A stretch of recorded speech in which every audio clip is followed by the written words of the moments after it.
Fiery tornadoes churned up the slopes of Matilija Canyon, eating only brush for now. Jayson Kaufman kept his eye on them and the smoke closing in. Ignoring a mandatory evacuation order, he figured he had time to pack escape if the flames made a run toward his cabin in the remote box canyon. Sources: Ventura County, Mapzen, Openstreetmap Driven by erratic winds through parched narrow canyons. The hydraheaded Thomas fire in Ventura County continued its onslaught on many fronts Thursday, roaring through beach communities, suburbs, fruit orchards and rugged mountain redoubts. While firefighters gained ground in containing other wildfires around the region, in Ventura County they feared wind could drive the flames into Carpinteria on the coast. Without rain, they said, the fire could burn for weeks in remote parts of the Los Padres National Forest.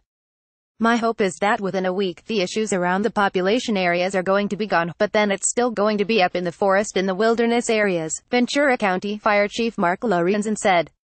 The size and the scope of this thing is going to be enormous. There's no road out there, and the wind is pushing it. You can't put anybody out in front of it. Fire crews succeeded in keeping the flames out of the resort town of Ojai overnight Wednesday and into Thursday morning. City officials called it a miracle that the winds abated just in time.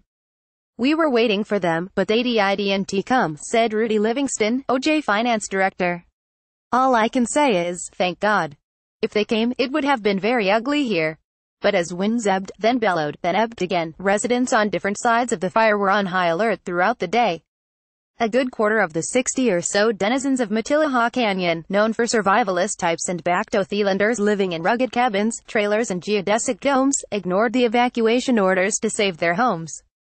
They were briefly trapped, had they cared to leave, when wind and fire knocked down power lines, telephone poles and boulders on Highway 33 north of Ojai. By late morning the debris was cleared and fire engines were on the way. Kaufman noticed clouds of red, orange and gray smoke rose from ridges. The smoke began to gather into a giant pyroclastic cloud, looming like a thunderhead over the Ojai Valley. It's looking pretty bad out there, Kaufman said. But it's still not time to leave. Across the county, the fire had consumed 115,000 acres, destroyed 439 buildings and damaged 85 others as it continued to move. A woman's body was found Wednesday night at the site of a car accident on Wheeler Canyon Road. The cause of death and the woman's identity have not been determined, Ventura County Sheriff's Sergeant Kevin Donahue said. With relative humidities in the single digits along the coastal mountains, the air is the driest it's been in recorded history, said UCLA climate scientist Daniel Swain. The relative humidities right now along the coast are much drier than what you'd normally see in the interior desert in the summertime, Swain said. Once you get down to 1% or 2%, you're down almost as low as is physically possible. That air combined catastrophically with vegetation that grew thick in a wet winter and withered through summer and a hot and dry fall.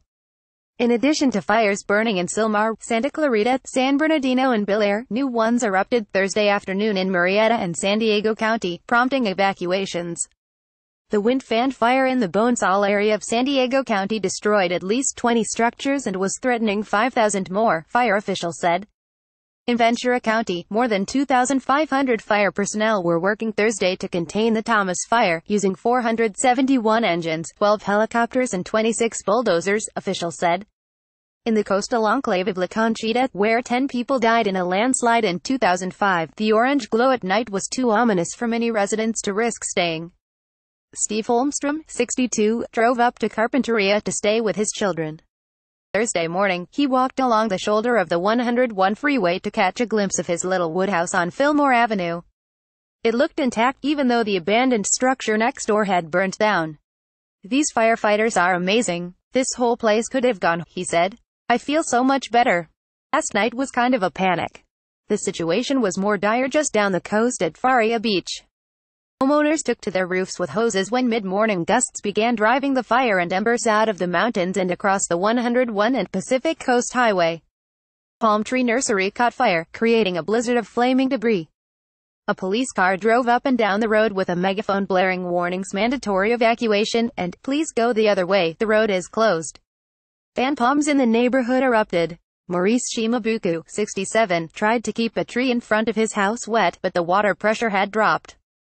It was like shooting a water pistol on an elephant, he said later. He worried about wind damage as much as fire. These were some freakish winds, he said. Like the other neighborhoods clinging to a sliver of flat coastline north of Ventura, the 3/4-mile single street of houses, cut off by freeway and sea, is a tight, funky community. Alicia Stratton evacuated but didn't go far. She stood along the railroad tracks, in the whirl of flames a few hundred feet away, talking to a friend on the phone who was watering her house. "This fire kept migrating," she said. Fire officials said the winds were particularly hard to predict around the ocean, with gusts up to 50 miles per hour. With 6 engines at Faria Beach, firefighters saved the homes there. But Ventura County Fire Department spokesman Rich Macklin said the concern was shifting to the northwest and Carpinteria, with a population of more than 13,000. "We're going to start moving with it," he said. Nearby Ventura had a respite from fire. But firefighters still poured through neighborhoods putting out hot spots, particularly in mulch and ornamental shrubbery around homes, which can hold embers for days. "If we do get an increase in winds, it will take a smoldering spot beneath a bush, the bush will start on fire and then we'll have a fire in the neighborhood again," said California Department of Forestry and Fire Protection spokesman Bill Murphy.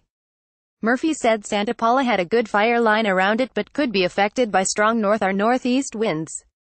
"Every corner of the fire has a community that we need to address and pay attention to," Murphy said. Maria Calderon and her partner, Jordan Schmidt, a ceramic artist, had decamped from a Long Beach with their 3-year-old son, finding a barn and cottage in the hills above Ojai along Highway 33 where their young family could thrive. They moved in barely a month ago and tried to make it their own. The barn was to be a studio for Schmidt. The 45-acre spread had native flowers and fruits that Calderon could use to make natural dyes and grow food. As the fire crept across the Ojai Valley on Wednesday, Calderon and her partner had prepared to evacuate the property, about 3 miles north of Ojai city limits. She packed up most of her textile art and loaded other possessions into the car. Meanwhile, she said, they used buckets to dump water on the roof and gardens to limit the chance of embers stoking a blaze. Finally, late Wednesday, they had to leave. "My foot was shaking on the pedal," Calderon said as she drove south, fleeing the approaching fire. After waking up to images of her home in ruins, a pile of smoldering rubble, she finds herself facing a grim question: how to tally the loss of what could have been. "We had never felt so at home before," said Calderon, who came from Kansas to Southern California about 6 years ago. "After years of searching, we found the perfect place.